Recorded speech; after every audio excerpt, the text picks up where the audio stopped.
रतेदेरो भरसा ॻोठ मोहम्मद पनाह ॾहाणी जी रहवासी औरतुनि रतेदेरो प्रेस क्लब पहुची पुलिस चढ़ाई ख़िलाफ़ एहतजाज कयो आहे। इन हवाले सां वधीक तफ़सील ॾेई रहियो आहे रतेदेरो मां CN न्यूज़ जो रिपोर्टर फारूक अली।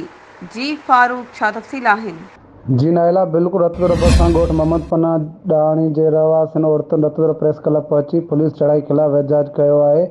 उन मौक़े ते मीडिया आॾो दाईंदे नज़ीरा ख़ातून, ख़ानज़ादी मसमात ख़ातून, हसीना ख़ातून, मुख़्तियार अली ऐं ॿियनि चयो त रतेदेरो SHO ऐं रतेदेरो DSP पुलिस एहलकार साण करे राति जे वक़्तु असांजे घर में दाख़िल थी चादर चौदीवारी जो तक़दस पायमाल करे घर में मौजूदु औरतुनि सां बदतमीज़ी करण सां गॾु उन्हनि खे बिला जवाब तशदुद जो निशानो बणायो ऐं घर मां 5 लख रुपया सोन, रोक रक़म, चोपाओ माल ऐं ॿियो सामान खणी विया। हिननि चयो त पुलिस असांजे 2 छोकरनि खे मोहम्मद शरीफ़ ऐं जावेद अली ॾहाणी मथां कूड़ा केस दाख़िल करे उन्हनि खे लाकअप करे छॾियो आहे, जॾहिं त हिकु ॼणे हसन बख़्श ॾहाणीअ खे पुलिस गुम करे छॾियो आहे, जंहिं बाबति का बि ॼाण कोन्हे। जी महिरबानी फारूक, तफ़सीलनि खां आगाह करण जे लाइ।